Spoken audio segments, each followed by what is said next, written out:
তবে আমার ধারণা এই ইস্যুটা নিয়ে অনন্ত জলিল তিনি হয়তোবা একটা ইনভেস্টিগেশনের মুখোমুখি পড়বেন। এটা সরকার এবং জলিলের ইস্যু, কিন্তু প্রবাসীদেরকে ডাইকাই না যে আসমানে তুলছে জলিলের বক্তব্যে।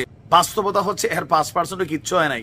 প্রবাসীরা পৃথিবীর বিভিন্ন দেশে যে দূতাবাসগুলোতে যায় মধ্যপ্রাচ্যের, অনিয়ম, বিশৃঙ্খলা, সেখানে ধান্দা, তারপর হচ্ছে পাসপোর্ট পাইতে দেরি, অনেক রকম হয়রানি আছে রে জলিল। আপনি তো ভিআইপি মানে লাইনে চলাফেরা করেন, এজন্য বোঝেন না। তোমরা লিড দিয়ে গার্মেন্টস ইন্ডাস্ট্রি বন্ধ করতে পারো, এখন খুলতে পারো না? তাই ইন্ডাস্ট্রি এরকম করে বানায় তাদেরকে চাকরি দাও না পারলে। এখন কেন গার্মেন্টস মালিকদেরকে খুলতে হবে এইসব বন্ধ ইন্ডাস্ট্রি? লক্ষ লক্ষ লোক শ্রমিক বেকার হয়ে গেছে। অভিনয় কতটুকু পারেন সেটা জরুরি না, তিনি বেসিক্যালি একজন ব্যবসায়ী।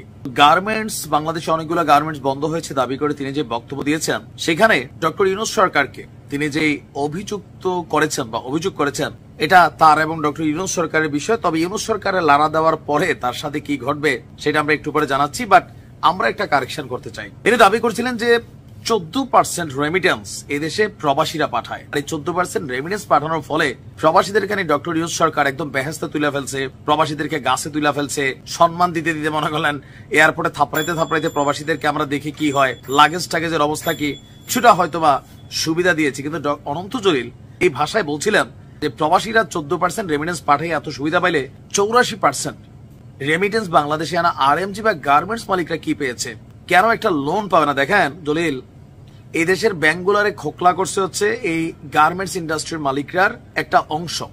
যখন যে সরকারে থাকে, তারা একটু ভালো পজিশনে থাকে, তারা কিন্তু ব্যাংকগুলারে লুট করে খালি করে ফেলছে। এই যে লুট করা আপনাদের ব্যাংকগুলারে প্রবাসীরাই কিন্তু রেমিটেন্স পাঠাইয়া এটা ভরাট করে। প্রবাসী রেমিটেন্সের আইডিয়া সম্ভবত আপনার নাই, কারণ আপনি সিনেমা যেমন ফ্লপ বানান, প্রবাসীদের সম্পর্কে যে কথাটা বলেছেন সেইটাও ফ্লপ।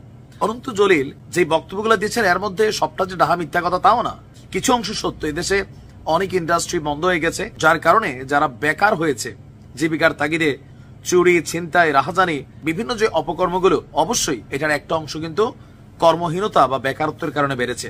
তো এই যে অনন্ত জলিল যে দাবিটা করেছেন যে বাংলাদেশে আপনার পোশাক কারখানা সংশ্লিষ্ট 240টি গ্রুপ বন্ধ হয়ে গেছে, এটা নিয়ে ডক্টর ইউনূস সরকার সরাসরি তাকে মিথ্যাবাদী বা মিথ্যুক বলে দাবি করেছেন। বলা হচ্ছে যে অনন্ত জলিল যে দাবি করেছেন তা সম্পূর্ণ মিথ্যা। তো মিথ্যার সত্যটা কি? প্রধান উপদেষ্টার প্রেস সচিব তিনি বলছেন অনন্ত জলিল সরকারের থেকে কিছু সুবিধা আদায়ের চেষ্টা করার আগে সঠিক তথ্যটা জানা উচিত। পোশাক কারখানার 240টি গ্রুপ বন্ধ হয়ে গেছে বলে যে তার দাবি, তার সম্পূর্ণ মিথ্যা।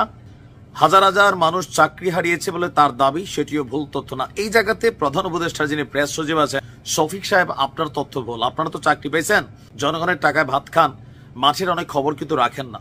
বাস্তবিক পক্ষে অনেক মানুষ এই গত 7 মাসে বেকার হয়েছে, এটা সত্য, এটা আপনি অস্বীকার করার সুযোগ নাই। অবশ্য আপনি সরকারের জায়গা থেকে আপনি এটাই বলবেন। যাই হোক, সাহেবের বক্তব্য যে উনি যে বক্তব্যটা দিচ্ছেন এটা যদি মিথ্যা হয়, অনন্ত জলিলকে তার যে তথ্য 240 কোম্পানি নিয়ে দিচ্ছেন এবং পরিসংখ্যান সেটা উপস্থাপন করার জন্য আপনার অনুরোধ জানিয়েছে। প্রেস সচিব একটা তথ্য আবার দিচ্ছেন যে গত 7 মাসে বাংলাদেশের রপ্তানি 11% বৃদ্ধি পেয়েছে, আর সব জায়গায় নাকি আপনার মোটামুটি ব্যবসা বাণিজ্য ভালো চলতেছে, আস্তে আস্তে ভালো হচ্ছে, পরিবেশ অনেকটা আগের তুলনায় বেটার হয়েছে। চাঁদাবাজি আছে, বিভিন্ন জায়গায় লুটপাট আছে, এগুলো আপনারা না দেখলে আবার কে দেখবে ভাই? আওয়ামী লীগ সরকারের সময় এগুলো বলতো যে না দেশের পরিস্থিতি ভালো, লুটপাট নাই, কিন্তু ঘটতো। এখন সরকারের জায়গা থেকে সরকার কাউন্টার করবেন, প্রবাসীদের দুঃখগুলো আপনারা বুঝবেন না, আপনাদের ভেজাল আপনারা সারেন, প্রবাসীদেরকে মাঝখানে টাইনেন না। ঠিক